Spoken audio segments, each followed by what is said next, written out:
invest. Feeling so blessed. No stress, no regrets. Living dreams manifest. We live in the dream. Revolution so clean. Hex to the moonlight. PulseChains our scheme.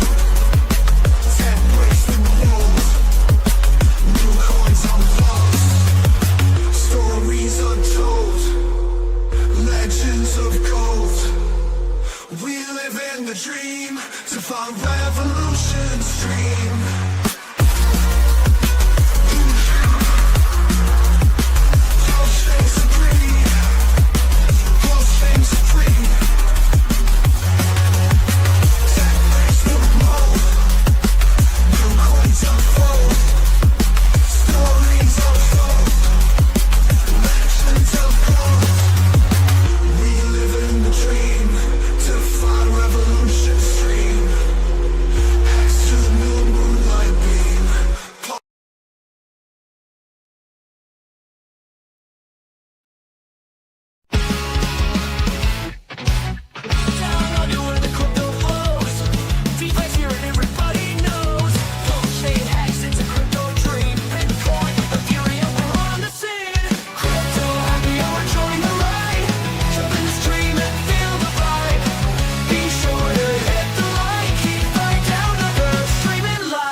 G'day everybody, and welcome to the DeFi Down Under Crypto Happy Hour. Yeah, had some technical difficulties there, so still waiting on a couple of peeps to come through. But good to see people in the chat. What is up? What is up? There's a few people here. Let's say hello to Red Squirrel, Oi Oi, Bit Finesse, Yo Yo, what's up?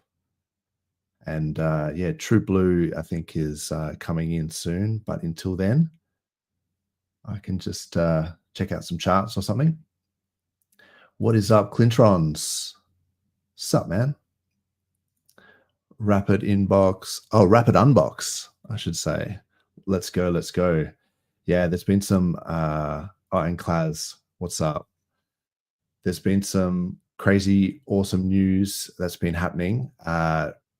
That everyone knows about by now, but Richard Hart's obviously beaten the SEC, proven that Hex and PulseChain, PulseX are not US securities. So that's massive news. Yeah, so we've been popping bottles and just celebrating that. I think there's potential for Kraken to start listing Hex or Pulse on a centralized exchange, so that'd be awesome. There's heaps of other things going on. Block Explorers, the Midgard guys. We've got different on ramps and things like that. So yeah, it's been pretty bullish, and the sentiment's been it's been really good. Just gonna pull up some charts here. So this is BTC doing its thing. Still sort of looking towards that 4-year cycle. We just came up on, well, actually just coming, oh no, we've just passed it. So we just came up on 12 months from the BTC halving. So, you know, these things, they tend to, people tend to wait for certain events before they start deploying capital. It's kind of funny how people think that whatever's happening in the news right now is the reason, but for like price going up or things like that. But sometimes it is like they're retrofitting the narrative to the price action.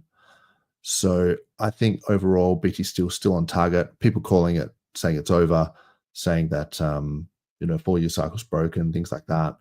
I think they're just, you know, having a cry really, because it's, you know, 31% drop. That's just a good, entry point, really. If you had bought BTC and ETH in the last couple of weeks. And yeah, we're above 92K now. So 93K, it's almost, I think I said this a couple of weeks ago, where I was like, with all this tariff schmariff FUD, if we just get back above 92K, like with Bitcoin, then is it just everything's been forgotten? Like, apart from the trauma of actually, getting destroyed in the charts, once we're back above support, then, back above 92K, it's almost like, did it even happen? So I think once the, money printers go burr, we're going to start to see, all the liquidity flow in to the traditional markets and into BTC. So my target is still the end of the year. I think that BTC still can breach, the next leg up, I think, is going to be around about that 120, 130K. If you look at the fibs, I think, yeah, so this was my ballpark. So fibs from top to bottom, and the 1.618 is this 92K, which we lost and then came back, and now just sitting on it as support. So hopefully we can hold that. And then the next one up is the 2.618. It's actually 140. So we'll probably get rejected off that. And then the next one up from that is like 220. Oh no, it's 190. So yeah, 200K is going to be hard for Bitcoin to breach, but still, the 4-year cycle is like, October. So still got lots of months to go. And I mean, there's a few things you can look at as well. S&P 500 absolutely shat the bed with this tariff news. This is on the weekly, but on the daily is now closing back above the 20-day SMA. So yeah, I think it'll just go sideways for a bit. Hopefully we'll see these moving averages coil back down, and then we'll set up for a massive bull run at the end of the year. And you can see it kind of bounced off that previous like local high. So yeah, as long as the S&P 500's above the 10-day and the 20-day moving averages, then I'm bullish. I was a bit concerned, like back here. And then when we cross below the 200, that was slightly, very concerning. And then hence, yeah, we had this massive shakeout. So yeah, I think we're still looking okay. Still a lot of work to go. Like total 2 is sitting still on 1 trillion. Nowhere near all-time highs, 1.63 trillion, and I think it can go a lot higher. So yeah, it's been a BTC market, like this whole last 3 years has just been, Bitcoin dominance. And just look at it, Bitcoin dominance still in this uptrend above the 10 and the 20, the 50, the 200. It's just stacked. So yeah, as sad as it is, credit where credit's due, BTC has been just destroying. Sol as well, I think, is doing a bit of a recovery, seems to be quite correlated to BTC at the moment. Actually, in fact, if I look at Sol BTC, I think it's even been outperforming BTC because it went down to about, it went down below $100. Wow. So, and there's been some other ones as well that have done quite well. SUI recently, this is the SUI BTC ratio. That's SUI Sol. So SUI's been definitely going up. So I sort of expect that to maybe do a bit of a retracement because it's just on an absolute moon mission. Speaking of moon missions, the HEX and Pulse charts have been exploding. Let me just hide this ad. And so this is Pulse. Yeah, I mean, down in the actual doldrums down here. So we went below the all-time low, and then basically created a new low, and then we've now just peaking above that all-time low now, hopefully using that as support. So still sitting around that 4034, and people were spewing when they missed that 40369 price here, and it went right up to 408. So it's like anything that you can accumulate in this zone, I think is just golden. Also, if you look at Hex as well, let's have a look. And PulseX has been doing really well as well. Hopefully you guys can hear me okay. Oh, actually, here we go. What's up, True Blue? Oh, yo, you got me? There you go, mate. How's things? Can you hear me? Yeah, not bad. Got rid of that beeping sound. I didn't want to put all the viewers through hearing that beep. Found it. So no worries at all, man. Thanks for joining me. I was just checking out some charts, but sweet. Yeah, it's been I guess the first thing I should say is we've got Anzac Day in Australia today. Yeah, so indeed. It's a bit of a solemn day. It's sort of like a Remembrance Day, I guess, for the US folk. But yeah, so maximum respect for all the veterans out there, people who have served or are still serving. I'm not a fan of war, of course, and the reasons that politicians send people off to war, but I do have maximum respect for the people that sacrifice, pay that ultimate sacrifice and spend time away for their families to protect freedoms and protect their countries. So a lot of respect for the veterans. Definitely, man. Yeah, thanks for mentioning that. That's for sure.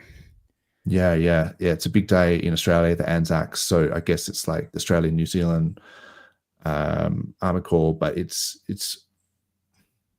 remembering like Gallipoli and some of those war sort of times which were terrible things. So probably not the best thing to talk about, like if we're trying to be uplifting and things like that, but it's still, we have to remember them and remember the freedoms that they fought for, and to try and sort of continue the fight, I guess, for like freedoms of speech, and I guess some of the democratic ideals that they went to war for.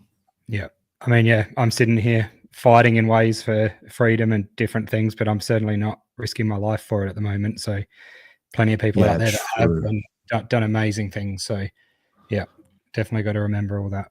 Oh yeah, that's a different level, isn't it? A different level of fighting. It's like I sort of struggle to fathom it, but especially when you think about like some of the war stories about how young those guys were that went off to war, and it's pretty terrible. And I've got family members and stuff that have served and things like that. So it's pretty horrible, and I think it's a good reminder for our politicians not to be flippant with brinkmanship and things like that, because you can have these cold wars that can turn hot, and then it's like, well, yeah, it all sounds good in theory, but are you going to serve? Like the politicians, are they actually going over there, or are they sending someone else's sons over there? No, that's right. And things can escalate quickly, so definitely have to be very careful with making any of those moves. Yeah. I find sometimes our politicians are a bit flippant like that. Like they just in the news they might say certain things, and it's it's always I guess a reminder that there's things out there that are worth fighting for, but also diplomacy, and sort of conflict resolution, I think is the key. Most of the time, countries just care about the same things anyway. Like they care about their citizens fed and trade and things like that. So I feel like most countries can get along. You start throwing religion into the mix, then it's a different story, because there's some things like that sort of don't make sense logically. But I think most of the major superpowers today are quite practical in terms of trade and commerce and things. Whereas I think maybe in the past there would have been a lot of just conquering, like just for the sake of colonialization and taking territory and like more sort of base sort of instincts. But these days, hopefully, anyway. But what's up to the chat there? Let's see what's going on, see if we can get some positive vibes going on a relatively solemn day. Oh, and if anyone's got KG's phone number, true. Give him a bell and say he's supposed to be on the happy hour. He's probably running late. KG?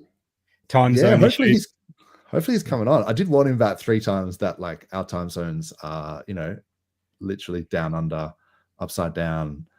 I said, UTC, don't forget our Friday is your Thursday.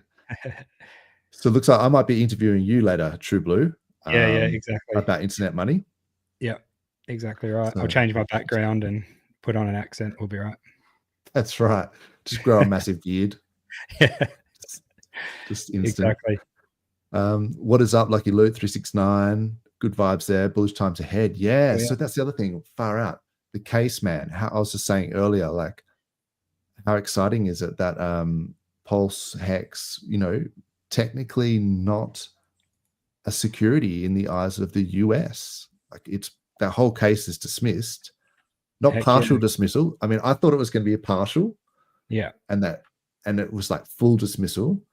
And then obviously this, but just to give people context, then the SEC asked for more time to potentially amend their jurisdiction claim. And the judge said, sure, 30 days, whatever. And then they just decided that their case was so shit that there was no point like even amending it, because it got shouted down so badly by the judge. Like the judge just went through and just went, this is wrong, you're shit, you're cool, everyone else, like, Richo, you're cool, this is dumb, no fraud. I think it was the Peggy judge, she said that they would, even if it went to trial, they would be hard pressed to even make a claim for the fraud, because PulseChain exists. Like, it's actually there. Like, it's not like if you say, oh, the legalese of saying you had no expectations when you made a sacrifice for this chain, you should have no whether that holds up or not. Even if you did have expectations, well, he met your expectations because there is an actual chain. Yeah. So it came out. What? Yeah, it was delivered. Exactly. Yeah. So they just shouted all that down. But awesome to see it set like a legal precedent to say that, that Richard Hart was not was not acting fraudulently, and gave him the clean slate. I guess gave him the thumbs up, which is quite rare, because, as you know, like most of the SEC cases actually got dropped, maybe because of the Trump administration, for whatever reason they dropped the cases. This wasn't them dropping the case. This was Richard Hart actually winning the case. Yeah, massive. And, setting precedent for, crypto in general, for all sorts of, projects or new stuff that's going to come out. They can work with this, and it's, just set great grounds. Can't wait to see what comes from it. But obviously a lot of people were, I see a lot of people saying, oh, we didn't get much positive price action since the news, and stuff like that. And it's like, well, we already had a heap of positive price action on the first set of news, and then it sort of got kicked down the road again. Good point. And it's just all flattened out at the moment anyway. And I mean, we have seen upwards movement in the charts, just not anything drastic. And like I've been saying, and you have for weeks now, until we see Ethereum and Bitcoin really run, like Ethereum start catching up to Bitcoin's movements, can't expect much from PulseChain or anything else. Yeah. 100%, man. No, well said. That's exactly what it is. It looks like we're just correlated with ETH at the moment, and ETH has been garbage. So our price action has been a little bit stalled, but that's okay. DCA is the way, and people just stacking, and will be rewarded because. So a couple of things that you said that's really interesting. I guess one of them is that this case that Richard just won has set an awesome precedent for all of crypto, because it was really dangerous that they were saying that they could sue a crypto, like to say that they could sue the ticker, or a code, piece of code, like a code. Like what? That doesn't make any sense. Like how can you? It just looked like it had been written by either a AI bot on drugs having a hallucinogenic, trip, or just like a high school student. Like it just seemed like it was so amateur. So you can't you can't put software on trial. Like that doesn't make sense. Yeah. How is it going to represent itself? So anyway, that would have been a really bad precedent for the rest of crypto if that had gone through. So Richard Hart winning this, I think, should be sort of lauded by the rest of crypto as making like positive change in the space. Big time. Yeah, and he's set interesting precedents in terms of jurisdiction as well. If your project is not targeting people in the US, so that could have flow-on effects for other cases in the future, where they can cite Richard Hart's case as precedent. So I feel like there should be more acknowledgement for it. There was a little bit, like in terms of like CoinDesk, Cointelegraph, and this sort of stuff, but they were sort of reluctantly, belligerently, sort of, what's the word, like just reluctant to sort of give the credit where credit was due, and they were sort of saying, "Oh, the SEC dropped the case." I was like, "No, bro." Again, SEC lost. Like Richard Hart's team of lawyers got the case dismissed by a judge. They didn't drop shit. They dropped their right to like amend their case that lost. Yep. But that's I guess the nuance there. 100%. There was a good meme actually that I'm just trying to find it quickly that Hexo put up about that. Oh yeah. Oh, here it is. Yeah. Hang on. Oh, bring it up, bro. It's a pretty good one. Yeah, there we go. Say the SEC walked away one more time. That's right. That's it. Yeah, exactly. No, that's wicked. Oh, I haven't seen that for ages. A lot of people. You're going to put me on a movie, and I didn't like it because of a movie. I can't believe I've just spaced on the name of the movie. I haven't slept much, man. Like I was up at dawn, not for the dawn service, which would have been good, but for because the baby wakes me up. Yeah. But put it in the chat. An opportunity to sort of say, do a bit of a remembrance thing at dawn. But no, I haven't slept enough, so I can't remember the name of that movie. Oh, good. Oh man, it's gonna bug me. All right, I should concentrate. Someone will help us. Someone will help us with that. It's all good. I fully know it. The Big Lebowski. Big Lebowski. Oh, okay. Yeah. Anyway, Maybe. It's a classic. I haven't seen it for a long time, but good film. Sweet. I don't know why that. Anyway, the other thing you mentioned that I just wanted to point out was that the correlation we had with Pulse and ETH. So if we look at this on a sort of more broad scale, oh man, these ads. So this is Pulse versus ETH. It was in a wicked downtrend for ages that we were documenting. And then it just look at it just stop. Exactly. Remember, it just did this sideways channel thing.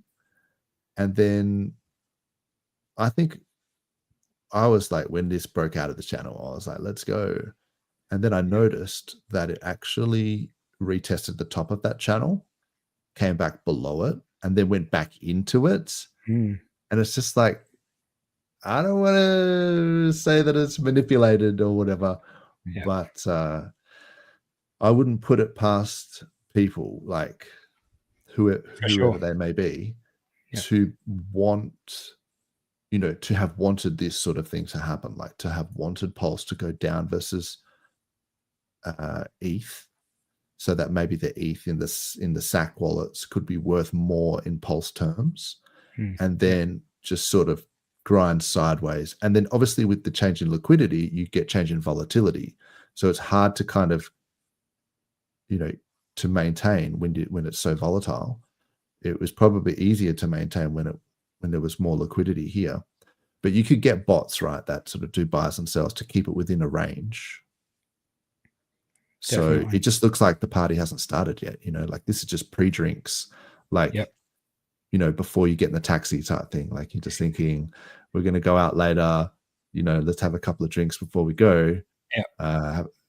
Should we crack a bottle now? Why not? We can just drink in the car or whatever. Feeling like the energy, but hasn't quite That's hit. right. Yeah. Have a Red Bull, whatever you got to do, have a glass of milk, line your stomach, whatever, have a feed, have a kebab, whatever you got to do, because later on the party's going to kick off. Take some pre-workout dry, just straight out the thing. Straight out the scoop. Oh God, bro, that is the one thing I haven't ever done is pre-workout. I was at the gym the other day and there was some chick just cracked the pre-workout and just downed it. And I was like, whoa, what? Fair enough. Just powder straight up.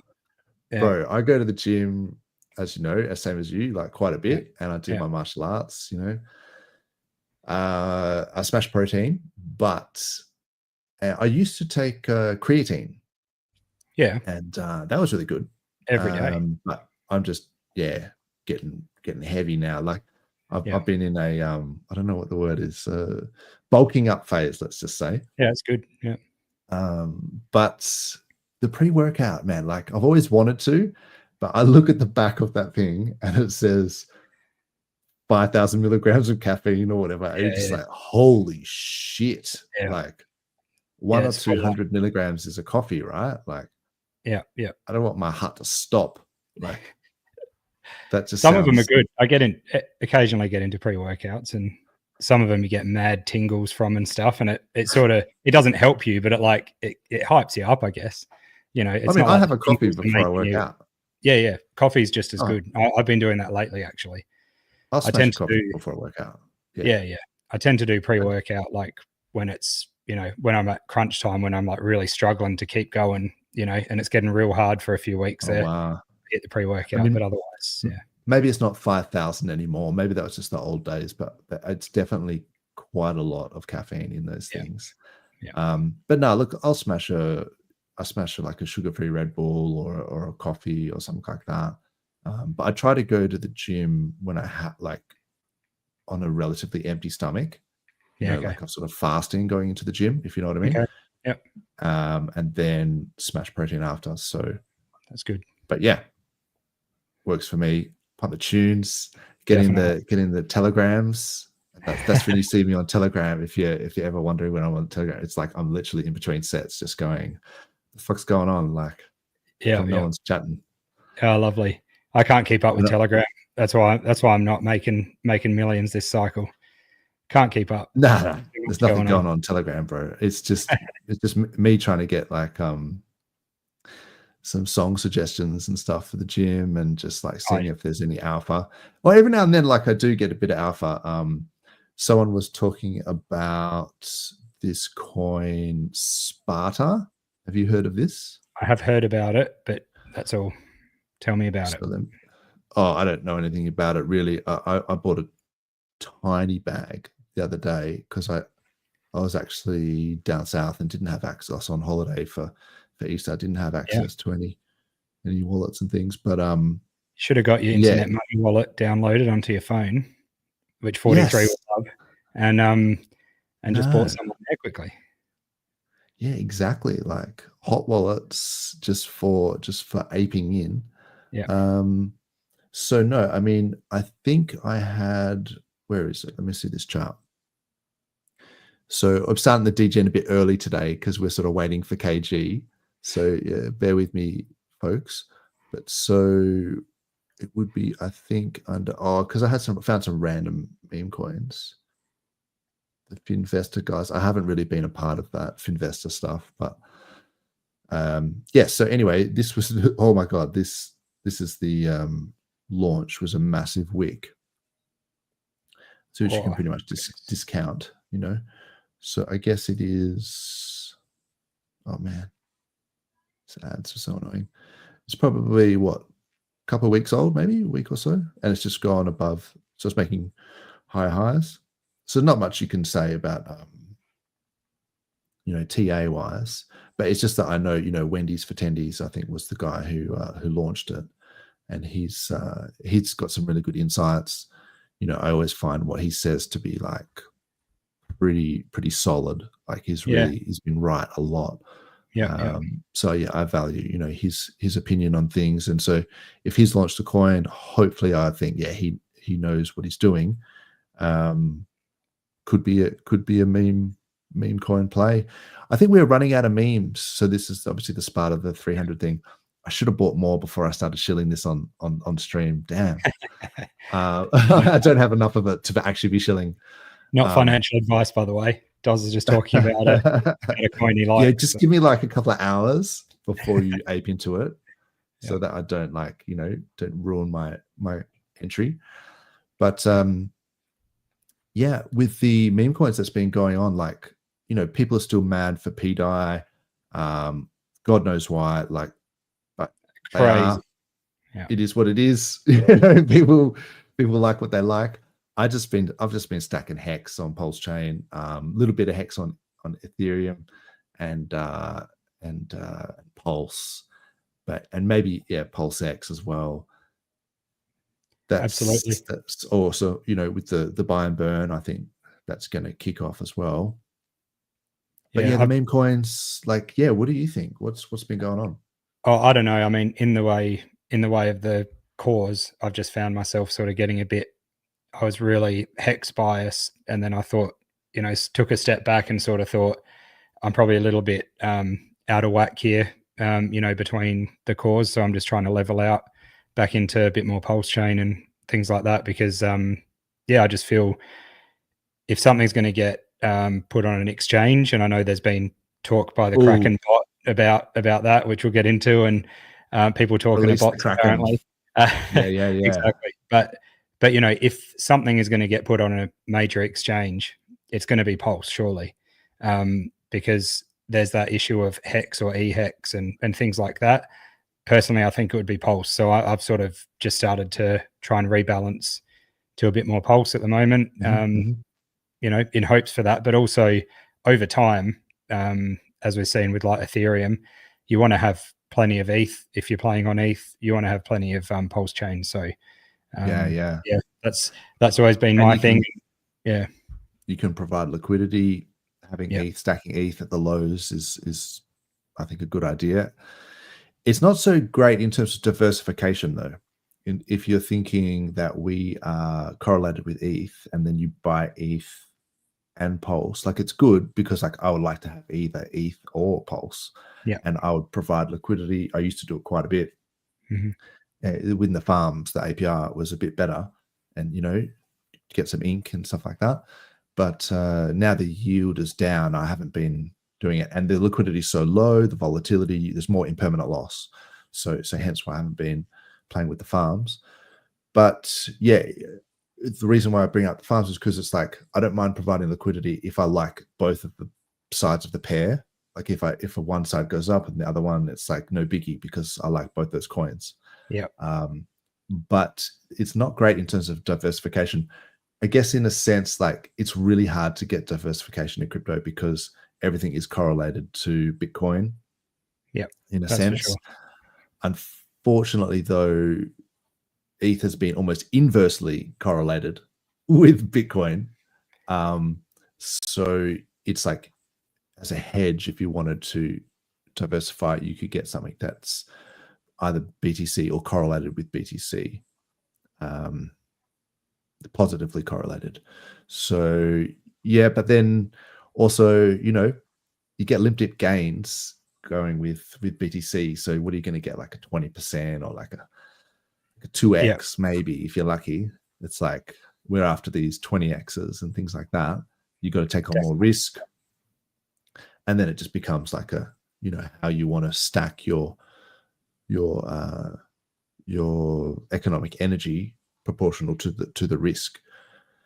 But speaking of meme coins, it just made me think of KG because he's not here. Is this the time? Am I looking at the right time token? So this is yeah, that's the right one. Yeah, on the daily. Yeah, okay. Should look at it against Pulse. Against Pulse. I was going to say it's quite correlated against Pulse, isn't it? So yeah, it's actually doing quite well in terms of Pulse. It sort of looks like it's bottomed out there and it's starting to make higher highs. That's on the 4 hour. I put it on the daily. Oh yeah. It just only a few days ago, or where is it? Oh, it's, you know, start of April, it was making all-time highs again against Pulse. So going very well. It has been doing well. So if KG was here, I would I would congratulate him. Yep. But yeah, so you know, there are a couple of meme coins out there that are still worth playing with as well. I know there's like the go with that new teddy bear. How's that one going? I haven't looked at it since. Oh man, since we last talked about that. Yeah. Damn. Yeah, I fully forgot about that. Yeah, I was just because I did like the name of the teddy bear. Anyway. Really? Like I liked the idea of I guess the first one. I was like, it's actually not bad. Yeah, I got to disagree on that. I got to disagree. Okay. I'm just like, teddy bears? What am I, a fucking 5-year-old girl? Like, yeah. Well, I liked the dick with butt one, and that's not doing the best either. So, you know. Dick with butt. We've all got one of those. At least. At least one.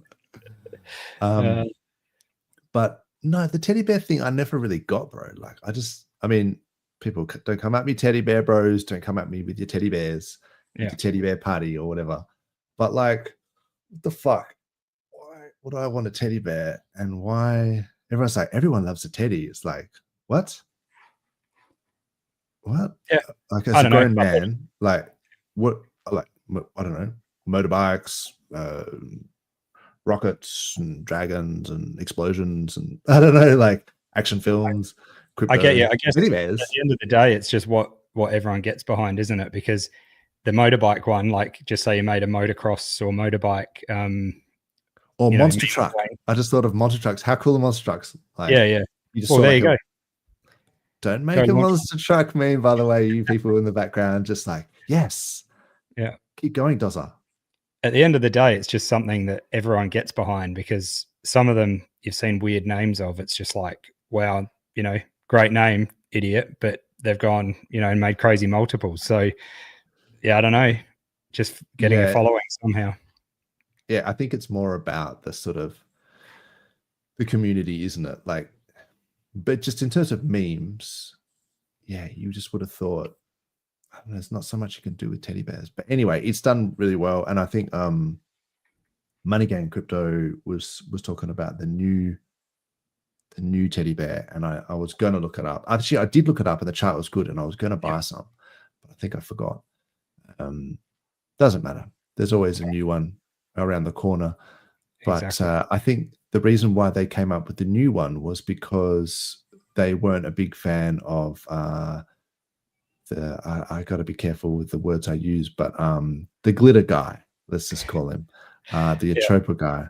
Yeah. So he went on like live stream and just like live streamed him dumping like Atropa and bridging out and stuff. It's what it seemed like to me.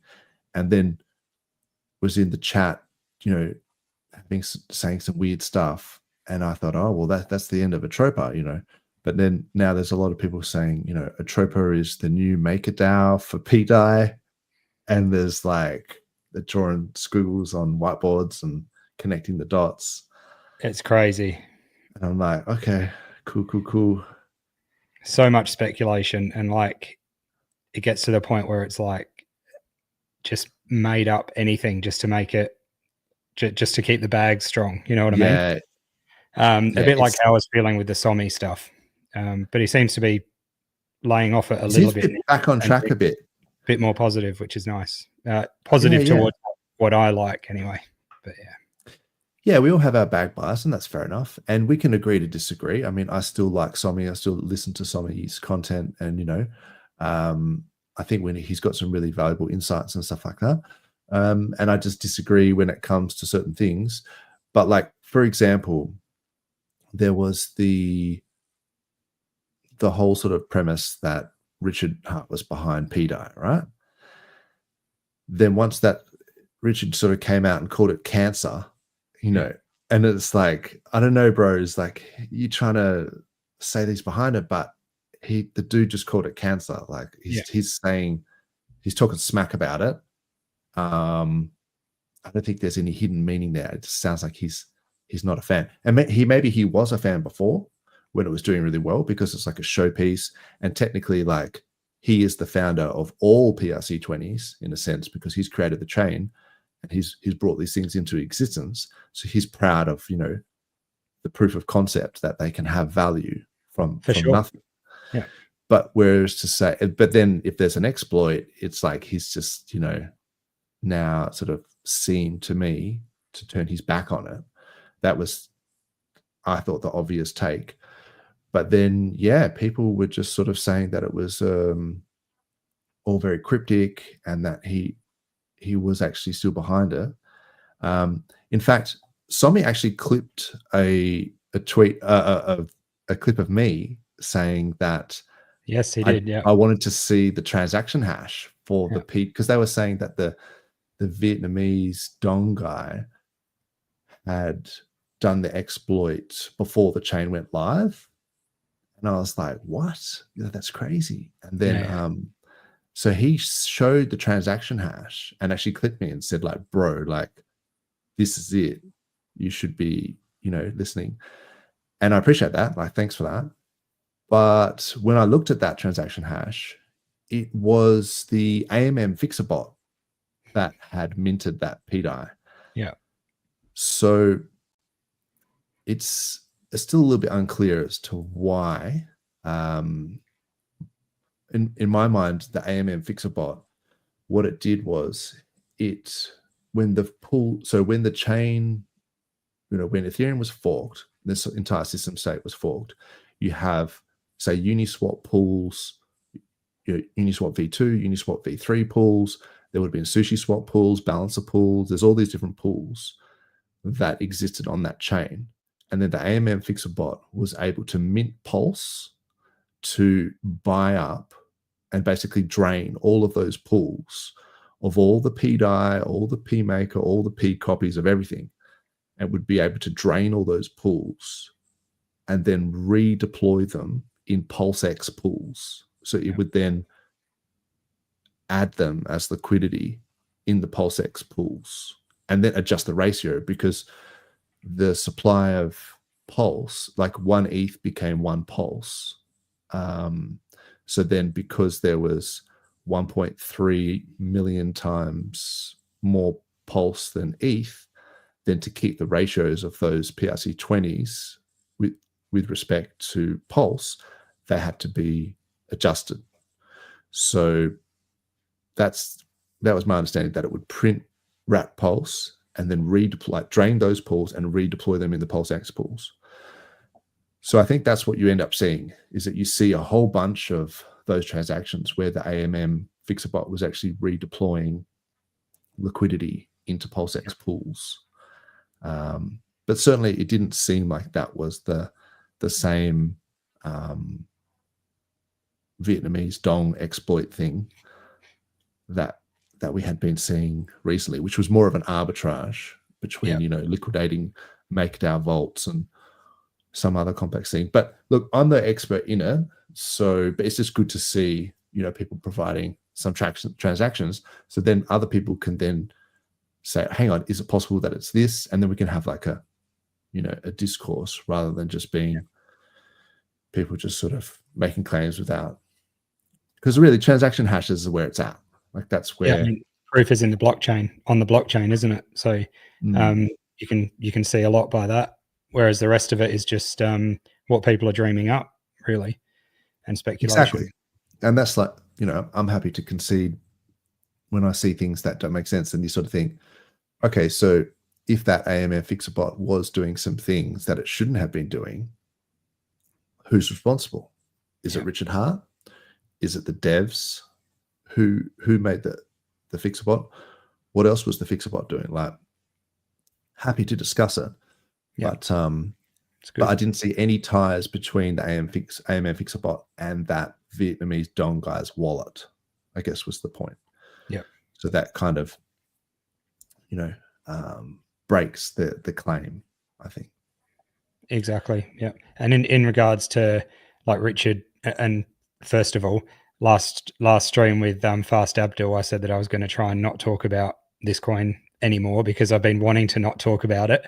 But yeah, in regards to like, any support that Richard gave it, he just mentioned it was doing well, and that doesn't mean he was behind it. Just like I remember when Hedron did, really well when it was only on the Ethereum side, he actually posted like, that this coin has done well. It doesn't mean that he's behind it or that he's going to peg it or, anything like that. So it's not necessarly an endorsement. Yeah, I mean, he's talked about a few coins, of course. Ethereum, he's got big bags. He talks about that all the time. BTC, talk about most. Yeah. He's talked about Trump and Pump and Rat BTC or PRAT BTC. But yeah, that was interesting what you're just saying there. But yeah, there's definitely a lot of claims like with the PDI stuff. But one of the interesting things I think now is that because there's this is it Catty, the lady who Catty or Katerina or something like that. She got some huge amount of P maker and then managed to turn off the MakerDAO trigger that ESM. Yeah. Yes, that's right. Because I was away last week and I missed it. But yeah, the ESM thing. So,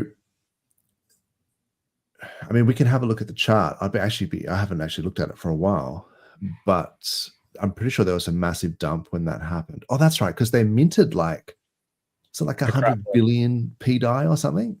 Yep. And then she burnt. Was huge. Yeah, and then she burnt like 80 billion of it. So it was like, okay, but where's the other 20 billion? That's a lot, right? So I'm sure it's being used for liquidity, and maybe Jexer knows more about it. He might be able to tell us if he's around as to what happened.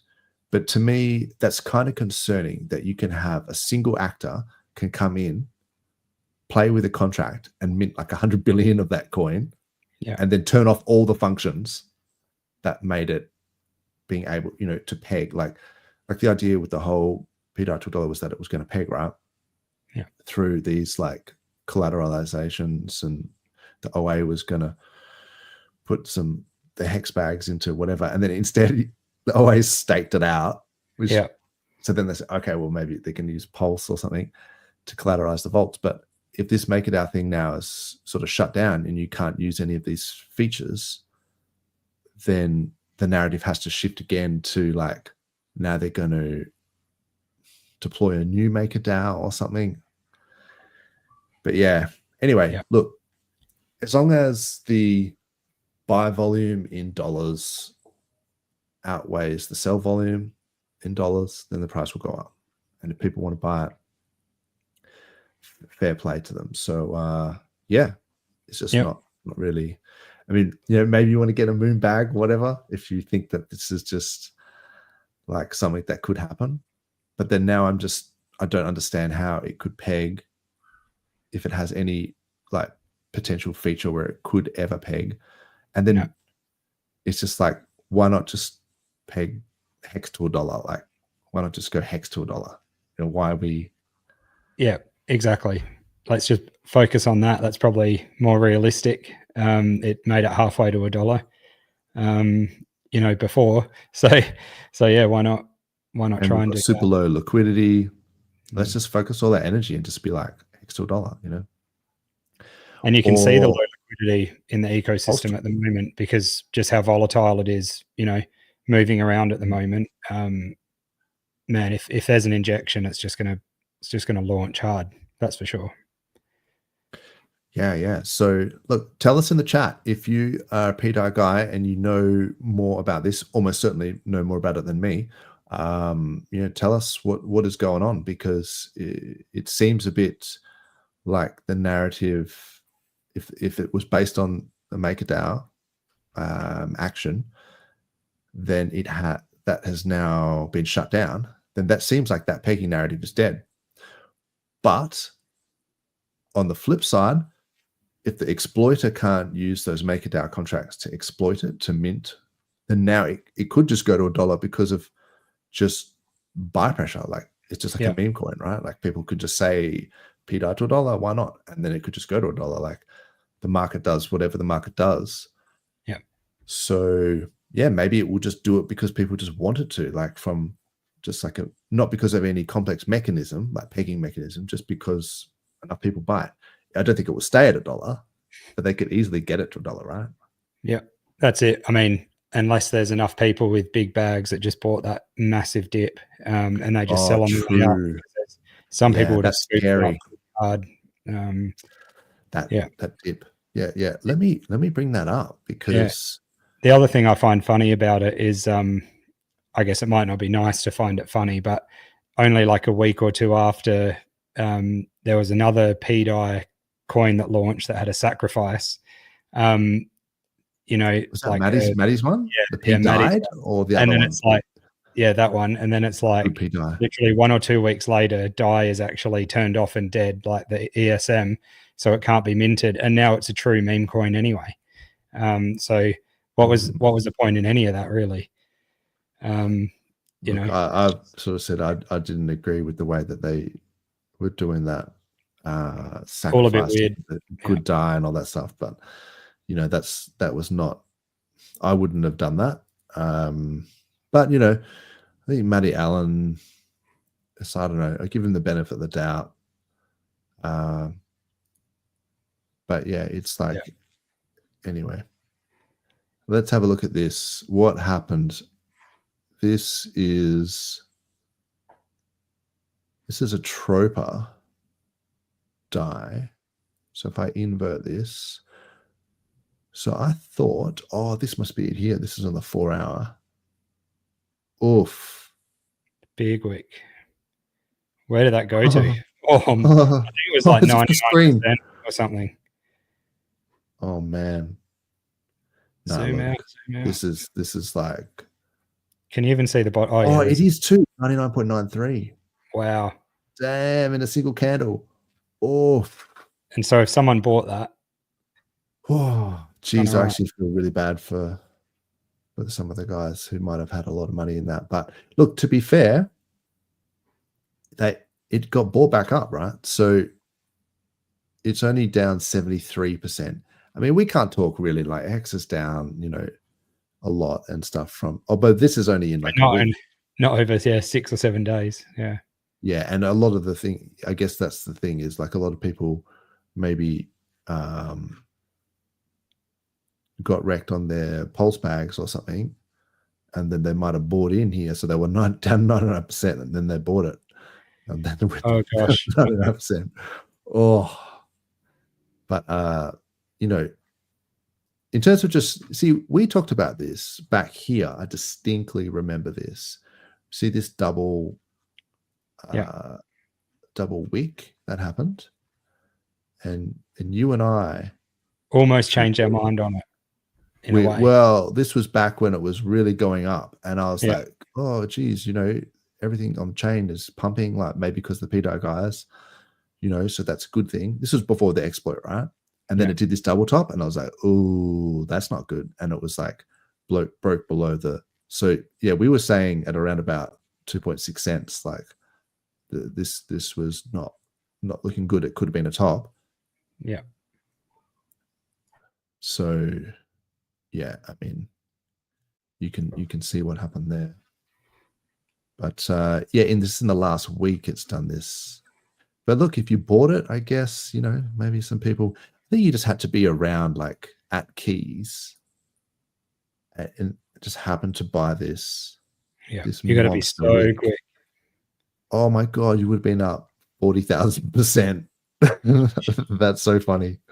Wow. How much? Whether you could buy that 12 week. mil. No way. No, it's 174K of. Now this is the problem. So obviously this is not right, but it says 174K of Atropa, but then if you look at the Atropa, because they're only pulled with each other, like you have to go back to the one that's pulled with like Pulse. Yeah. To see where the actual value is. That whole idea of like the spider web of it, I guess. It's all intertwined like that. Yeah. I mean, you probably have to find like which is the real die. You'll be looking for a while. Yeah. Man, man, I don't know. I don't know. I would have to look into this a bit more before I start pulling it up. But yeah, I think I mentioned this, you know, without props, you can have token X and Y pulled together with, you know, ETH or EDI from Ethereum, and then Y pulled with Z pulled with A pulled with B with C, all the way up. And then you can just have like 50 tokens pulled with each other. And then you can sum up the total liquidity and just be like, there's billions of dollars. But if you ever tried to sell into like actual wrapped ETH, you would go through all those pools and you'd eat slippage all the way through. For sure. And then, so yeah, the actual value is really only the real dollars that are bridged in. So it's quite a lot less liquidity than you actually think. There might be multiple pools, like it could be pooled with EHEX, PHEX, PulseX, you know, Inc, whatever, and then DAI, and then they all have their own routings back to wrapped ETH or to. So it's not just a single like wrapped pulse pool that you count as like true liquidity, because there would be a few that attached to the real liquidity. But even when you sum them up, it's nowhere near like because obviously the liquidity is based on the dollar amount of the token. And if you can just print any amount of those tokens, then you can change what the effective liquidity is in dollars, but it's not real dollars. Like you could just literally make a coin like right now on stream, and you could have a $10 million market cap just from pooling two tokens together. Like it's not hard. It's not real. So yeah, I think people get that. Yep. Most do. Unfortunately, there's a few that get hurt, but yeah, it's good with the PDI thing that you know, most of the big players with liquidity in there that would have been hurt a lot, you know, most of them got out, which is a blessing in it all. So didn't drain too much out of the ecosystem from those other players. But yes, I feel like we still need, you know, some more memes to step up. I guess that was my point when I started that whole PDI thing, was just like, I don't really care, you know, PDI to $1, whatever. Let's go, you know, these Finvestor ones I'm a bit sus on actually. But there's, you know, whatever the meme is. I mean, it used to be Tangang, right? Like they were one of the bigger meme producers on chain. Yeah, it was great. I actually miss those times in a way, except for some of the negative stuff that went on. But you know that, I mean, you know, you can. Majority they were a positive vibe. So yeah, exactly. I mean, there's always going to be people like that are just toxic, you know, whatever. But you can just tell them to get fucked, And then like the rest of the guys were champs. Like there were some cool guys there. But yeah, if I look at HOA, I mean, you'd have to put it in Pulse terms. Oh, look, it's actually done quite well recently. So yeah, we did the same, man. We called this top like pretty hard. But unfortunately, just Pulse going down made it go down even more. Not sure if there's going to be a resurgence. But to me, it's just a bit sad that, the Tengen guys seem to have gone to Chia. I think there's still the 9mm stuff. But they're doing that on base and maybe on Sonic, I think now. Yeah, they are on Sonic as well now. Yeah. So there's a few things going on there. But then, so the Tropa thing seems, let's just say, unstable. Yeah. The glitter guy, I don't know what's going on with that. PDI seems to have lost its functions. I'm not sure what's happening there. Teddy bear was attached to a Tropa, but there's a new teddy bear. Man, I just feel like we need some better memes. Like people need to be a bit more creative. Like, I don't know. Exactly. I even had a look on pump.tires earlier this morning just to see if, I don't go on there often, but just to see if there was anything that was cool. And it was all pretty boring, pretty lame to me. So I mean, you've got the most wanted one. That's pretty cool. Like in terms of, I really like that one, and Pump itself is doing well. But for Pump to, burn Pulse and stuff like that, we really need a lot more happening on there. So but I think that's time still to come. And so what's going on with this Finvestor stuff? Like I know there was this Beast coin. People were shilling this to me hard right around here. And I was like, I don't know. You guys are sending me some screenshots. I'm like, could be time to sell, bro. And they're like, no way. This is the real deal. And I was like, okay. And then it's like been down ever since. So is that paired screenshots, people? Is that paired with the BTC copy? Like the people's Bitcoin? So. Yeah, I think so. And so, but I think there's a whole bunch of these like Finvestor stuff. So if you know about Finvestor, let me know in the chat what is up. It just seemed like, where was the yield coming from? Like they were like, oh, you can get yield. People were doing screenshots with their like, this is how much, like, I think they're reflection tokens. And that's like, this is how much I'm getting per day. And I was just going, really? Like you're getting that much? I'm like, where's that coming from? And I was like, this is like right, like here, right? Like when everyone was telling me about it. And I was just like, okay, cool. So it did hit 100. There we go. The old and at $90, everyone would have been saying it was going to hit 1,000. I've been in one of those before. Oh, is that Solid X? That's too soon. Maybe. Oh, Jesus, that was so funny. Solid X. That was doing really well for a while until it wasn't. It was doing amazing. Crazy.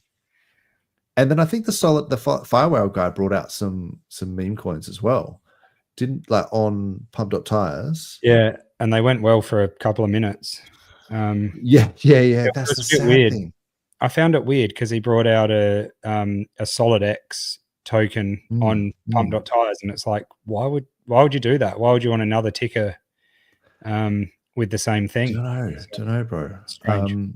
I thought he was going to pump his own bags. Like I was like, let's go Firewall. Like, let's do it. Let's get some attention because, we can pontificate all day long, but what brings in people is big green candles. Like, let's not shit ourselves. Yeah. If you want to get adoption from other chains, you want to see some massive green dillies, and people be like, holy shit, PulseChain has gone off. Like, look at this, Solid X coin or whatever it was.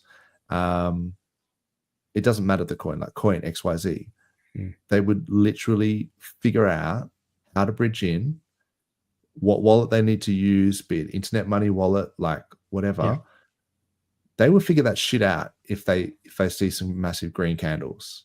And I think it did So- happen with SolidX. I saw a lot of people coming over saying, I'm new to PulseChain, but I'm here because of SolidX. You know, how do I do this?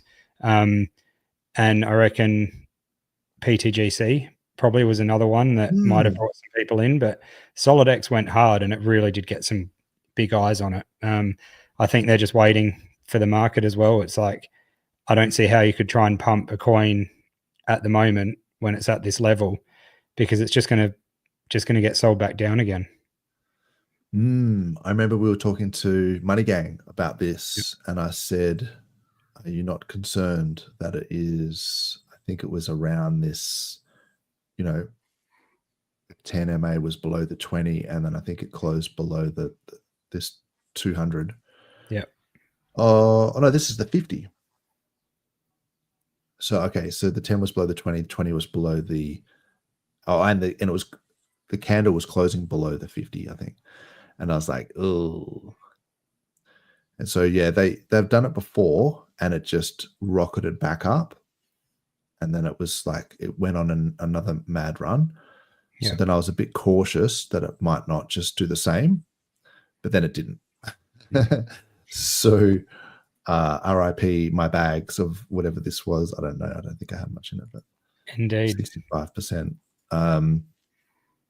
Yeah. So like you say, it's partly in the fact that, you know, Pulse, look at this happy little circle here. Not sure what that was about, but that's probably that moment, I reckon. It could have been when I was talking about it, yeah. But on the weekly, yeah, it closed below the 20 there. So that's, ooh, and that's in Pulse terms. Interesting. Yeah, so it almost seems like we're still just waiting around for old granddaddy bloody Ethereum to do its thing. This is the Pulse ETH. And so we're now just waiting on ETH to pull its finger out. And the sad thing is that like Sol ETH and stuff like that is still going up. Yeah. It actually looks like Sol's outperforming ETH now. Again, like this is the weekly close above the 20 MA. Oh, yeah. So it's still not looking good. Oh, sorry, how hinty. It just swapped. I was looking at Sol ETH and then it just went to BTC. The fuck? Okay, go back to Sol ETH. So this is Sol ETH on the daily. Yeah, and it's in an uptrend against ETH. So makes me think that maybe, you know, the vape cabal, what was it, the LA vape cabal, they're going to be winding up for some more memes. Well, if the memes start going, hopefully they do on PulseChain. But yeah, it's interesting times.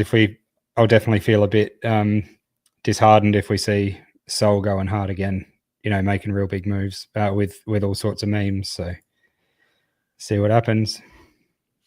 Yeah, no, it's definitely on the cards. You know, it's not just what we want. It's like you have to sort of see what is. Yeah. And there's lots of other things going on. Like I think, like ETH, I think is correlated with the US, like the Russell 2000, and that's been going down. You got quantitative tightening. That's being like the rate of quantitative tightening is going down. You got the tariffs, all this sort of stuff. So yeah, you just need more money like printed really to be like global liquidity to go up, for it to sort of flow into more risk on assets. So BTC is still seen as like a flight to safety, like gold, in times of uncertainty, whereas Ethereum's not. Like Ethereum doesn't seem like a flight to safety. It seems like a flight to risk. It does seem like a lot of risk, doesn't it? Yeah, and then so we're like risk on risk. You know what I mean? Yeah. We're like risk squared. We're risk squared. Yeah, exactly. Literally squared. Yeah, we'll see. Hey, I mean, it's one of those things though. if you were to be buying now, like you said earlier, do you want to be buying Bitcoin where some people were saying you get a 2x for sure? At the moment, you might not even, because, you know, a week ago there was people saying, has the top already been in? So who knows what's going to happen? I know the top wasn't in, but goodness, we're not seeing a lot in anything else at the moment. I'm still patient and still holding strong though. As you know, I'm always bullish about it, and I've probably got a bit more patience than some people out there. I don't know. I'm cool, just sitting and chilling. But one day I know it'll be our time to shine. Yeah. For sure. Yeah, I think it seems like we're a bit too early. Is what it boils down to in the cycle. I know BTC did a double top last cycle, right?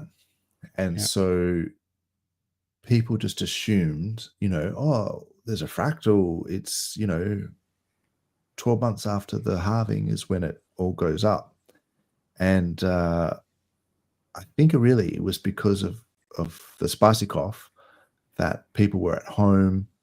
The attention, the mind share was more online, and people were doing Zoom and everything like that, getting into crypto, watching streams, and then and the opposite is true. I find in America and in the US, when it starts to go into summer, they start to like stop paying attention. They're like, oh, it's sunny out, like, you know, and they're probably just going into that now as well.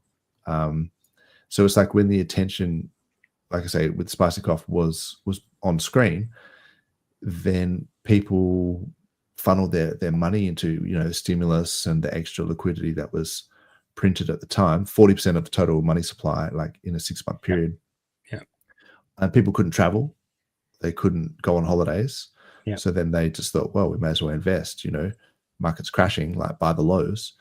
And that's exactly what happened. It just seemed like it created this premature top, which was the double top. So to think that would happen exactly the same, I think is a bit naive, because we didn't have all of those things that I just mentioned.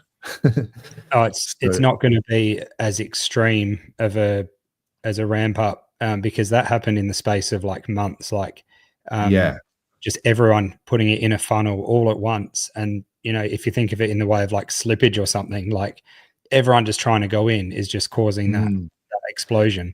And good it was really at a quick pace and all together. Whereas a lot of people have been now buying in these lows, slowly DCAing. It's not, you know, and then probably most of everyone is just sitting there now waiting for it to pump. Who's actually pumping it? Where is this volume going to come from? And this new liquidity or, you know, new injection. So Richard, help us out, mate.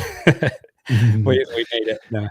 I think it'll come. I think it'll come. I think with the global liquidity cycles, I think it will come. I think there will be a lot of printing that will happen towards the end of the year. In fact, I might have a clip from last week or whatever, where I was talking about that Arthur Hayes guy. He had some interesting things. But yeah, I think once the money comes in, because Trump is almost like he had to put the tariffs on and make it like rip the Band-Aid off, and then sort of make the market crash or whatever, so that people could price that in, and then they could start to build from there, because I think they're going to want to see some really good gains before the end of the year. Otherwise it could affect like their re-election campaigns. And let's be honest, that's all they really care about. Like, you know, is the Republican Party getting re-elected. So there'd be a lot of pressure from the Republicans to sort of say, hey, we need to get these markets back on track. And I think that's why there's pressure on the Federal Reserve to cut rates. And they've got to bring that debt down, right? Like they've got to, the major thing is that $37 trillion worth of debt. They need to reprice it and sort of almost inflate some of that debt away by printing more, and also just get better interest rates on that, because the interest rates are killing them. But in terms of like the pi cycle top, still hasn't triggered, you know, us. In fact, they're sort of diverging away from each other. So still still not looking like a top to me. That's just my, my 2 cents on whether we've hit a top. Yeah. So yeah, and there's been a lot of bullish things going on in the background. I think the Federal Reserve was talking about. Let me just pull this up. So Watch Guru, Federal Reserve withdraws crypto activity reporting requirements for banks. It's like that every week there seems to be something bullish going on with crypto, Yep. In the US. Definitely. Oh, we got the new Block Explorer. Oh yeah. Yeah, I haven't even checked it out yet. I've heard people talking of it, but should bring it up. Yeah, it's really good. So it's Midgard.wtf. Yeah. And you can just put in transaction hashes. You can look at so has this been fully indexed now? Not sure. I think it might still be indexing, but it seems like it's been working really well. And you got favorites, and I haven't been playing with it heaps, but the the PulseCoin guys have been really good, really responsive in the Telegram. Cool. So Hans P, the guy who did his Pulse Live thing, and PulseCoin, he's been just inviting people to just comment and try things out and make changes and things like that. So yeah, it's pretty sweet. I'll put that in the chat for sure. So it's Midgard.wtf.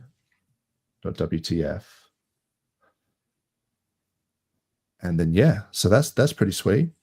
Oh, I should say what's going on in the chat here. So respect to the vets for sure. Thanks for that, quick Clintrons. Thanks for the show. Appreciate that. Yeah, it was a bit touch and go with no KG, but we've managed to pull through. Mayo, you're welcome to come on, bro.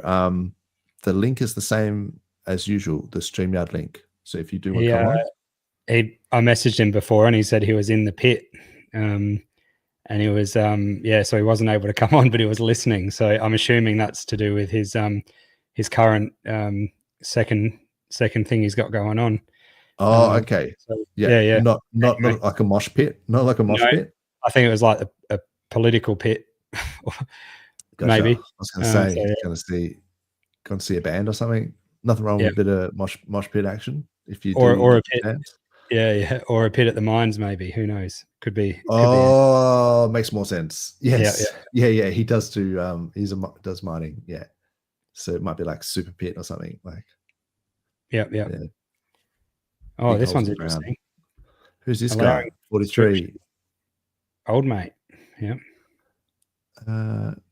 Laws recently changed in Australia allowing conscription up to age of 60. What? That is ridiculous. Get the fuck out of here. Are you serious? Wouldn't that be a hindrance? Or if you're like 59 and you're like getting shipped off to war, it'd be like, bro, just don't worry about it. I got this. Wow. Yeah, maybe. I mean, war's brutal, like no matter what. So it's also a bit random. That's the thing that scares me a little bit. It's like you can be fit and agile and this and that, but you can cop a straight bullet like anyone can. Like it's not. It's Anyway, very sad stuff. South Aussie here and really enjoy your lives. Oh, that's really nice. Thanks very much. Good to see you, Fertina. Yeah, good stuff. Thank you. Yeah. A lot of people probably watching the footy today. There's the Pies Dons clash, the Anzac Day clash. So I'll be watching that later. What else is going on here? Oh, Ash, what is up? Team Legends. Yes, Team Win. Let's go. Yeah. Ash is a legend as well. Good stuff. He is. I still want him to take me for a ride in his Lambo, but look out. In a bull market, maybe he might have sold it. In a bear market, I should say. Yeah, might have sold it for some more hex or just for pizzas. I saw Clintrons said, welcome, Mr. True Blue, too. Thanks, Clintrons. Good to see you, man. Jumping in. Yeah, appreciate that. What is going on? Teddy Bear. Oh, man. Teddy Bear's not a fan of Fast Abdul. So, and we're spewing that Fast Abdul is not able to make it today because he's a mate of ours. But yeah. Yeah. Look, that's all right. You know, some people don't like Fast Abdul. Probably some people don't like me. So whatever. Yeah. No big deal. Miss watching your boys. Oh, so yeah, some people like whatever, don't watch because if he's here. But I like I think the thing is with Fast Abdul is that his PFP made him look shady. Like, you know how he's got like that like shady looking like it's like a fast like Abdul, like he's trying to like scam you in some way. Because when I first saw him, I was like saw the PFP, I was like, ooh, Fast Abdul sounds like he's trying to grift me. Like he looks like a scammer based purely on the PFP, like the cartoon PFP. Judging a book by its cover, like actually. Like literally, like I literally thought, oh, that's definitely a scammer. Look at that. Look at that cartoon. And then it's like, that makes no sense, right? And then, and also the fact that he was, you know, Fast Abdul, like, it's like, it sounds dodgy. And then, after a while, I'm like, oh, he's just like a normal guy. Like he's a full normal, like nice guy, like a super chill, super nice guy. Very respectful, very polite, very, from what I can tell. And then makes protocols that you can either choose to use or choose to not use. Like that's on you. Like you don't have to use his, what is it? The 2 fucks thing. If you don't want to, like, no one's forcing you. Yeah, you can stay on the original PHUX and make bugger all yield, or move to the other one and make heaps more yield. So, or you can not do either. But if you want to, you can as well. So that's like the choice, right? But yeah, people, I don't know, they're being their bonnet for some reason sometimes. But I think there's a lot of people that do appreciate his commentary, and I certainly do. So no, I definitely think he's good to have around. Yeah. And I think he's like literally like a nice guy. Like he's like, yeah, I think I just explained that. Yeah, we talk off screen as well, you know, and in the green room and stuff. And yeah, he's a good dude. Yeah. Take it back. It's been 16. Okay. So false news 43, spreading misinformation. What's going on, bro? That's so funny. It's kind of sad. Yeah. It's kind of sad with the misinformation thing, because if you think about it, like governments and agencies, whatever, they want to use like fear to control you in some way. So they're trying to like divide the populace to make them almost hate each other and have, you know, so division and conflict between races and creeds, whatever, religions, sports teams. Yeah.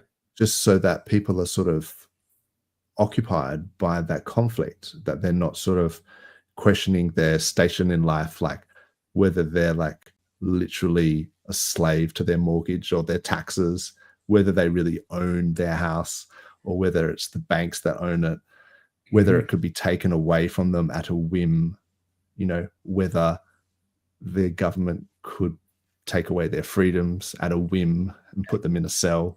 Like, don't contemplate any of that stuff. Like, yeah, let's just have arguments over here. Yeah. So that way people, you know, because, you know, unified, I think people are stronger together, and whereas divided, they're weaker. So it's just that divide and conquer kind of mentality. So that idea of like, if you understand that that's their motive operandus, like they're like, that's their prerogative, is to control through fear and that sort of stuff, then it's like, if anyone wants to talk up about things that might be away from the narrative, then to slap that big misinformation label on it is a great way to just kind of go, don't listen to this guy, because that's just crazy talk. Like, this is just misinformation. And then that way you can control the narrative. So it's a really dangerous sort of precedent to just have that label of misinformation, I think. Definitely. So that was just because I made that joke that like 43 is, you know, propagating misinformation here, that made me think of it.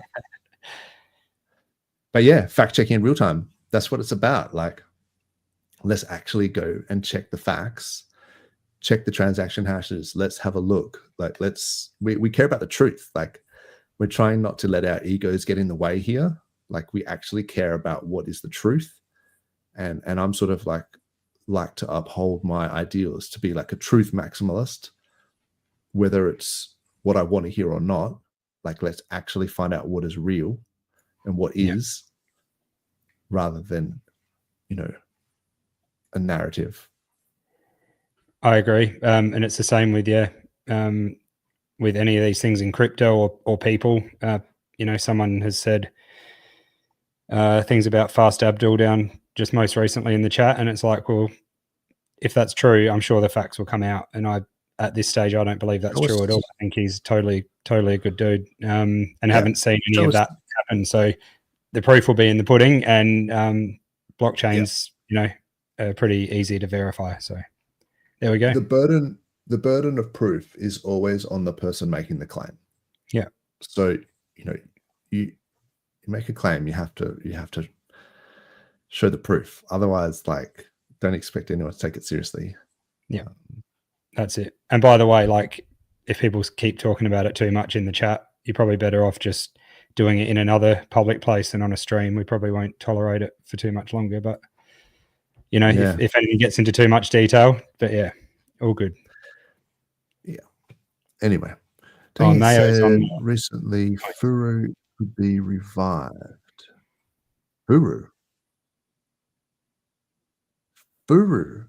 That was like I thought that was like an old school Tangang ticker that I thought Hex Famous did. Yeah, maybe. Yeah.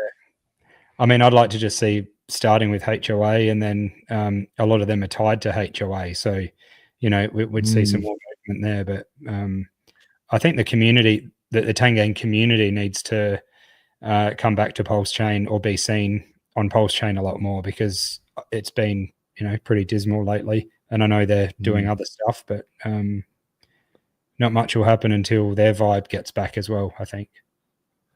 I just realized how far back I am with this chat. Like, apologies for not getting to I think we got to like one. It was, yeah. It looked like I was at the bottom, but then I've just scrolled down and there's heaps more. So apologies. So look, they're still talking about when we were talking about creatine. Hell yeah. Yeah. Dude, I take creatine like every day, and and if I stop, I notice the difference for sure. And there's nothing bad about it. Yeah. One thing I noticed about creatine is, I'm not sure if it was a placebo or not, but I was lifting heavier. Like, I already go for like heavy weights. Like most people at gym and stuff I see lifting like puny weights, I'm lifting like heavy shit. Yeah. And then if I have creatine, it's like, bam, I'm just like stacking more plates on and just going. It's good. So there could be a placebo to it. But I genuinely think it does improve strength for sure.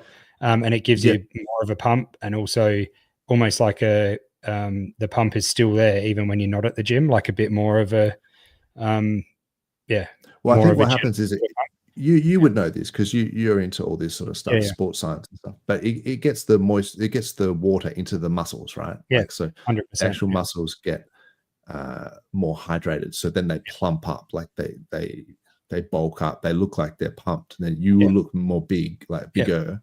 And you put on like water weight. Yeah, exactly. Like you'll put on like a few kilos of water weight. Yeah. And then but then if your muscles have access to that hydration, maybe they don't build up as much lactic acid, or they don't fatigue as sooner, But certainly to me, I noticed like I could lift heavier, like almost straight away. Yeah. Helps with recovery and all that sort of stuff. Yeah. But it's like anything, like you'd have to actually use it. Like I've never taken steroids in my life, and I don't plan on it.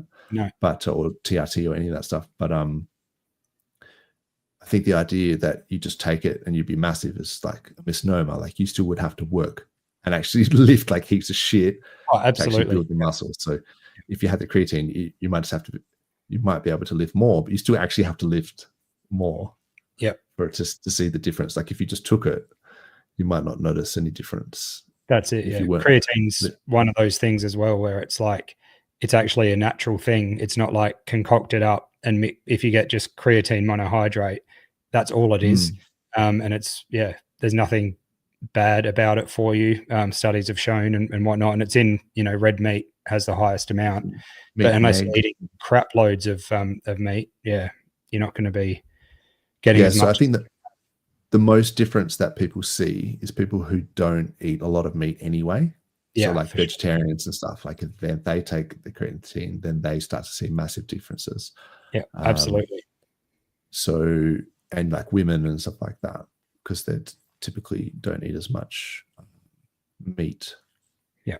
There's some studies and stuff but there's also studies to show that it helps your cognitive faculties in some way. Absolutely. Like it helps in terms of, it helps in your brain as well. Absolutely. Probably what I need because I'm sleep deprived. Yeah, definitely. And the BCAAs, the amino acids or whatever, I find amino acids. Yeah. Like I like to drink it like flavored one just because it tastes good, but I think that's more of that just is more of a placebo because all of that stuff is in protein anyway. So I just have it because it tastes good. Yeah. Otherwise, I was taking it, right? I was taking BCAAs as like a stimulant to sort of to not eat. Like, so in the mornings, like not eating breakfast or whatever, like I would just have some BCAAs and then I think there was just caffeine in it. Like I don't think really? Yeah, okay. Like I think there's BCAAs. I think they have like some, you can probably get some that have caffeine. Yeah, I think there's a bunch of other stuff in there so then I stopped taking it because I was like, why am I getting so jacked off these like amino acids? They must be, I might as well just have coffee because then at least I know what's in it. Because sometimes if you're buying like a supplement from the US, I think the supplements in the US are not as regulated. Like I don't think the FDA, not that the FDA does heaps anyway. They're all pretty corrupt, but I don't think they have the same level of scrutiny 100% on the ingredients. So like you really need to find like trusted brands. There were some pre-workouts back in the day that were brutal and that they've stopped because of different regulations. Because they were like absolutely nuts. But, especially like if it's got like thermogenic stuff. It's like, oh, it makes you burn and sweat and stuff. It's just like, what? I don't want that. Like, why would I want to be? Yeah, I don't know what beta alanine is, but that's what's making it tingle. Yeah, that's what's in it. That's what's in those pre-workouts. Really? Yeah. That's just another another supplement. But yeah, it's definitely makes. Who are the devs of? Sorry to interrupt, bro. There's a little bit of lag. It's what always happens. I end up talking over the top of you. It's all right. Who is Dev Sparta? Oh, Wendy's for Tendies. That's who that was. I think it's just a meme coin. Or I think it's actually got a 5% tax each way. So, but still, I suspect they just made it. I don't think it's hugely complicated. Berkshire Hill from Homestead. What's up? Yeah. Bullish on EHEX. Person there. What's going on? EHEX to $1. Why not? Yeah, I've got some EHEX. Like, let's do it. I know Johnny Chaos has got lots of EHEX, also has a lot of PHEX. He has both. So and so do I. Yeah, I like Johnny. He's a nice guy. He's got some good insights. Definitely. I think when he came on our stream, he shared a lot of our like common thoughts on freedoms and government overreach and like the nature of what money is and things like that. Like he's a smart guy. I bet like also had some claims that haven't come true, just like all of us. Like I've definitely made some claims that I thought might happen, like the OA, bridging in the EHEX and pairing it with PHEX and making it a parity. I thought that would happen, but it never did. So we are just speculating here on the internet. EHEX is king. Yeah, I mean, I like the unit bias of EHEX. Like, I still prefer PHEX because it's like that's why we made PulseChain, right? But then the argument is, I guess, it's almost cheaper to transact now on Ethereum and unstake on Ethereum. Yeah, there are times that I see that. That is Crazy. so sad. Yeah. Yes, that's the PDI never ending native shift. I'm glad other people see it and it's not just me, spinning my wheels on that one. Wow, this guy's really shilling EHEX. They sold the EXPX, yeah. Look, to be fair, they both go up. They both camps will win in that scenario. Yeah. And people have got, like myself, 15-year stakes and things like that. So it's like on both chains. So there's a lot of people that are still around. Be cool to see you guys have Coexist and Stephen on day one. I know you don't agree with these thoughts, but could be a really good discussion. I would love to have Coexist and Stephen on. In fact, I've met him in real life, and he's a really nice guy. Oh, look out. And super tall. Super tall. You may not know that.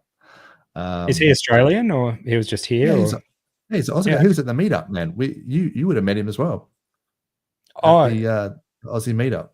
I remember meeting a Stephen. Is that the one? That would have been the one. Yeah. Yeah. Okay. It's fully. Yeah. I sat and had a chat with him for ages. Yeah. Cool. There we go. Yeah. I never put two and two together. How bad's that? He's he's quite charismatic and a nice guy.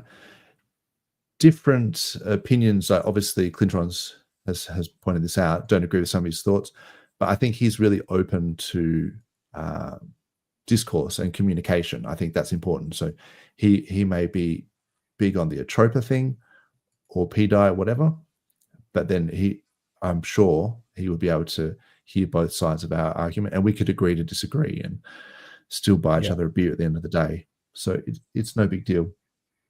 And I probably would even disagree with him on some of the more spiritual stuff as well.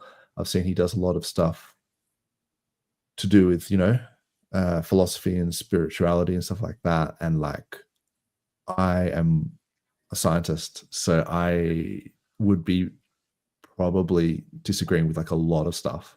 Yeah. But that's how you learn. Like, I might learn something from him, he might learn something from me. And for sure. So those conversations are always interesting.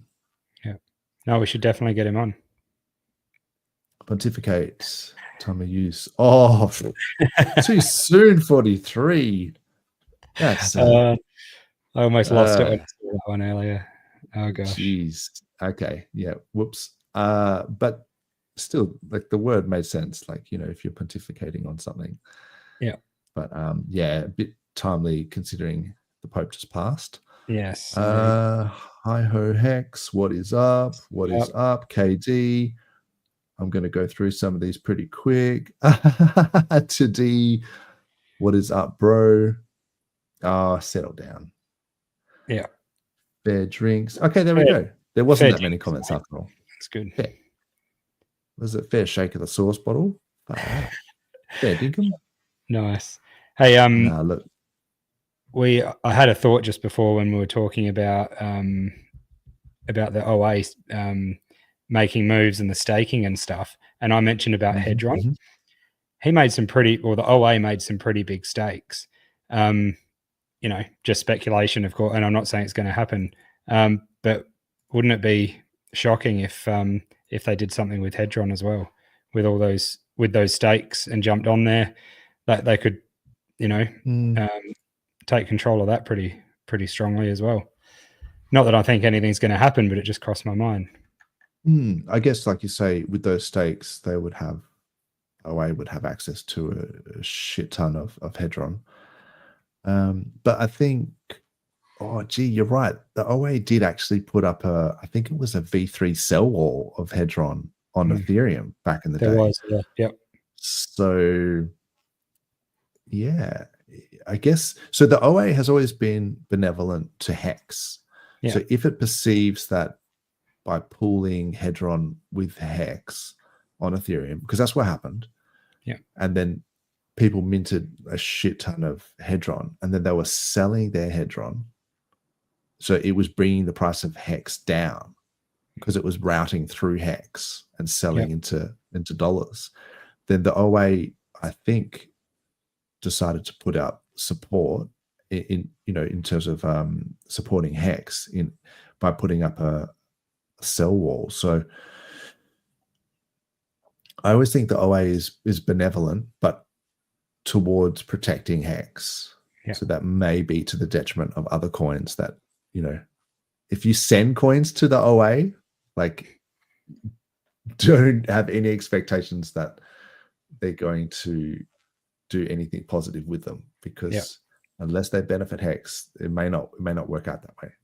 That's why I didn't like that whole thing with Maddie doing this sacrifice stuff to the new PDI or whatever, good PDI to the OA. It's like, don't drag the OA into it. Like, the OA doesn't want to have to sort through all these random sacks on all these different chains. And then people are going to cry because they didn't get their allocation. And it's like, yeah. Unless Richard tells you to do that, I don't think you should send anything to those addresses. I guess there was no stopping anyone either, was there? And there never is. There never is. Yeah. Yep, 100%. One other thing I was thinking about when we're talking about the stimulus and money printing and all that, was the stimulus over in the US. If Doge, saves enough money, basically. I'll bring that up quickly. There was, where are we? This Doge tracker. So they're at 160 billion, and it was at the point of 2 trillion that each household would get $5,000. So they're 8% on the way there. So still a long way to go. But that's, that's about the point they said they were going to do it. So it's something to keep in mind. Yeah. It's also interesting that I believe they said they were not going to buy any BTC in terms of a strategic Bitcoin reserve. But there was some subtlety in that they were saying, like, they might be able to use savings that they've made to buy BTC, or so it was like they were going to keep the seized Bitcoin, but I think they were also sort of saying, they were implying that if they made, if they found like ways to reduce costs, they could use that to buy BTC. And I was like, oh, that's interesting. I'd have to go back and check the wording of that, but if you go back to when they made those things, it was slightly more bullish than what you would think. Cool. Also want to just point out that Kraken might be listing, PulseChain. You mentioned that earlier. So hit up these guys. Like, Kraken support apparently is not a bot.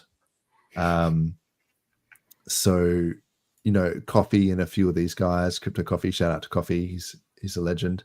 And he and a few other people were sort of saying, like, is this a bot? Hexologist, of course, tagging Kraken FX and the Kraken support. So I think if we just keep, pestering them, at some point they're going to go, wow, there's a lot of activity, a lot of interaction. Definitely. And that would be perfect if we could get them. Ivan was giving us grief the other day. That was funny. I'm just looking through some of these tweets here. So this was Richard saying, what we mentioned before, that he beat the SEC in court. They didn't drop the case. The judge completely dismissed their case for both failure to state a claim and lack of jurisdiction. This is why PulseChain, PulseX, and Hex gained legal certainty that almost no other coin, even Ethereum, has. So the judge also rejected the SEC's abandoned alter ego theory. This is a victory for open source software, free speech, PLSX, Hex, and I. So good. So yeah, that's awesome to see, Big Rich being happy with the win, and tip of the hat to him. Congratulations. News of the year for us. Yeah, that's just, I still can't believe that it happened, to be honest. Like, and then you've got guys like Taylor Kennedy doing articles out there, letting people know. So it's up to us to kind of make sure people know, like, Richard has beaten the SEC. We might get listed on Kraken. Kraken has got a whole bunch of wallets that might be testing liquidity. A few people have been saying, bit of speculation, but they would also have the forked copies. So their wallets that hold everyone's coins, Yep. they all got forked as well. So they would be able to provide liquidity almost effortlessly because they already would have those copies. You could argue who has the ownership of those coins, because theoretically the people who have the account with that centralized exchange, it's their coins and they should get the copies. But I guess on a different, way of looking at it, Kraken or any other central exchange, they also own the keys. Yeah. Because they have knowledge of the keys, they also own those coins. And that's the problem with having your money on centralized exchanges, is you're not the only person that knows those keys. So you don't actually own it. You own it as much as the centralized exchange owns it. The other thing is, it might be in their terms and conditions that at a time of a fork, you're not entitled to those coins, or that they're their coins, or good point. Good point. Airdrops. I'd like to see anyone trying to get the coins. One funny take of it is that everyone was saying, they could have had PDI there. Well, their PDI bags are worth nothing now. Nothing now as well if they got copies of DAI. So good stuff. But no, that could be huge if Kraken or someone like that comes on board. I know even Richard said we don't need exchanges and whatnot, but man, easier way to on-ramp and millions of users. Come on, it's only a positive. I don't see a negative. Yeah, look, I think as an on-ramp, it just would be easier that you could just go straight to an exchange, get your Pulse, send it to your wallet, rather than use the bridge and the IPFS links. Yeah. There's obviously other ways around it. Like, you don't have to, like, there's block blend and there's other things. In fact, I think there was Gibbs Finance. This was another. Oh, this might actually just use the main bridge as well, but at least it's not an IPFS link. So I think it just goes through the bridge.pulsechain.com. Yeah, okay. I haven't actually used it, so maybe I shouldn't talk about it. But there are other ways to, get around the IPFS. There's that token sex.link as well. That's got a bridge. Yes. Yeah. Yes, for sure. I mean, maybe I won't put it in the chat because I haven't used it. So, no point. Yeah. Oh, there we go. Dingo Wolf is in the house. Hey, we Dingo. forget. Yes, indeed. Yes. The last post, and that's a bit solemn, but yes, lest we forget. Late to the party. What is up, hands? This is the link to this Pampy app. Oh yeah, this is pretty cool. I haven't really had much chance to play with it. Have you used it? I had a fiddle with it once, just to make like a bullish case, I guess. It's pretty cool. Yes.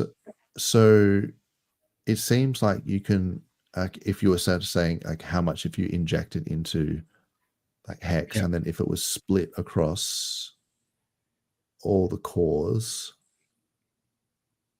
But what's this live liquidity thing? That's probably going on. Yeah, I'm not sure, live pricing or something. But if you play with that ETH thing down the bottom, the price of ETH at the time. Oh, and that's the reserve. So you're saying, like, so if I said put in like put in $300 million into so if you had $300 million of Hex, what the price would be? What the price would be? Yeah. So if the initial price at the moment is 0069, the new price would be $216. Yeah. Which would be a 31,000x. Let's go. Yes. Let's finish on a high note and just I love this Pampy app. Pampy app. Pampy, yeah. Let's pamp it. That's crazy, isn't it? So what if we went even split across all four? 300 mil just buy, it would send, so Hex would go from 0069 to $37, 5,000x. Pulse would go from 4034 to basically 5 cents, 1500x. PLSX would go from 4028 to 8.4 cents, and Ink would go from $1.50 to nearly $6,000. So it also shows you with the liquidity that Hex, like PHEX, would pump the most, because it has the lowest liquidity, followed by Ink, PulseX, and then Pulse. Let's go $1 Hex. Yeah, look, I liked this one. What was it? 300, 23, 1, 2, 3. What was that again? I'm just going to start quoting this number from now on. $200, yeah. $216. So yeah. So with no sell pressure, you could just go straight to Hex to $216. So yeah, don't worry about Hex to $1. Hex at $216. But so I thought, visualization, just seeing it just wind up. That's wicked. I want to see that on a chart. Yeah, that would be so cool. But I thought for some reason that there was a way you could put in sell pressure. Is that not in the cog? Yeah. I really should have looked at this before I did it. How's sell pressure? Okay, so what do you think? Put it in the chat. What do you think is a fair sell pressure? Let's just say like, I don't know, 50%? On Hex, a lot. I reckon 60%. Oh, man. All right, 60%. Let's have. I reckon there's going to be a lot of AESing. Okay. All right. Well, let's just go. Let's just keep it real here and say 300, 1, 2, 3, 1, 2, 3. 300 millis with a 60% sell pressure would send Hex from 0069 to $35. Bam. Sick. I'm happy with that. Just a lazy 5,000x. That'll be all right. So that's cool. Yeah, I thought it had that sell pressure thing. So that's wicked. So what if you went like 90% sell pressure? I mean, obviously, okay. So the answer is $2.40, 300x. Let's do an even split. Let's just be like worst case. Let's say, or maybe not worst case, but let's be conservative and say even split, 90% sell pressure. That's just on everything. Let's just do it on everything. Like, let's just be. I probably should have done this before, in case this is like not a bullish number. But that I'll just use my cognitive. And there's liquidity reduction too. Oh dear, it's pretty low anyway at the moment. I don't see liquidity going much lower. I don't think it would go down. No. Yeah. So let's just say 90% sell pressure, even split. And then, so what number? Like, let's just say that you wouldn't obviously put in everything. Let's say 2/3 of that, 200 million, even split. Did that change it? I don't think it did. No, because that's not. Just do 50 mil in each. You're gonna have to check your cog again, the settings. Yeah, I thought that would. Oh man, just making me do this. I wonder if I can just like copy and paste. Oh, I hopefully can. Okay, sweet. This will make it faster. All right, so 50 mil, even split, 90% on everything. Oh wow, you can just click it. This is a cool app, right? RuneSkis or whoever did this, legend. 90% sell pressure, even split, 50 mil. Let's see. Hex from 0069 to 23 cents. That's a 33x, bro, from here. It's still massive, isn't it? But yeah. I would take that. Well, you'd have EHEX, and it would be over the all-time high for combined Hex. If you want to make it sound a bit better.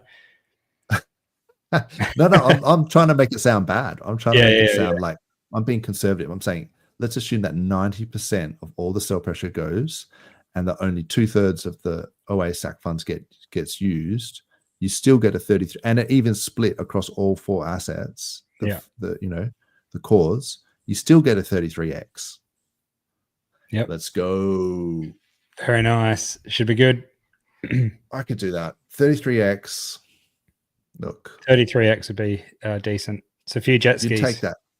It's a gold-plated jet ski. Yeah, that's jet ski money. That's what that is. That's True Blue and Dozza down the river on the jet skis, cracking a beer, having a few laughs. That's a win. Yeah. You know, you put, what is it? So 10 grand. So you turn that into it'd be like 330. So third of a mil. I'm just wondering how many jet skis that is. I would have to do the mass off stream, but that's a lot of jet skis. Yeah, exactly. I have to find out the average buy of jet skis, what your jet ski cost basis is.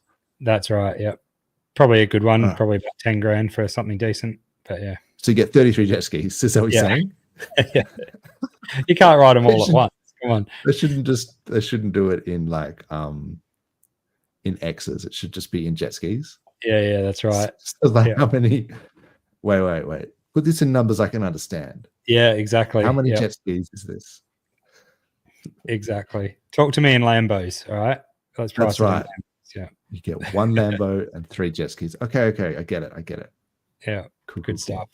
Yeah. You put in one Toyota Corolla and you get out. That's right. If it just comes up, how much will I get if this goes to this price? And it just comes up and it's just a Toyota Corolla. Like, damn.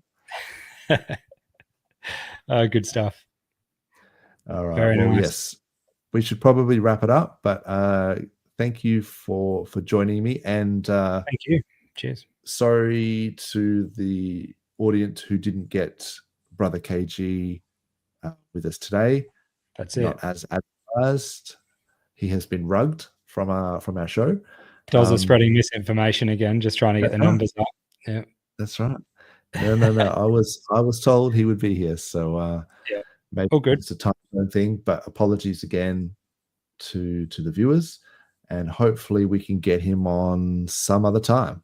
Yeah, hell yeah. No, I'm sure he'll be on. So all good. Did you have any comments or thoughts or anything before we wrap it up? Don't think so. Only other thing was there's a new portfolio tracker that came out that I could save for next week, I guess. But PLS, I'll save it for next week. That's all right. That'll give me something to talk about. So I can check it out. PLSfolio.com. I think I know this one. I need to check that out as well. Thanks for reminding me about that, bro. Oh, good. Sweet. Bit of alpha there. Thanks, everyone, for joining us. Been a good one. Good chatting. Yeah, a bit of fun. And I'll let you go and have a beer and catch the replay of the footy. Sounds good, man. All right. Take it easy. Cheers, guys. Awesome. Thanks, guys. Catch up.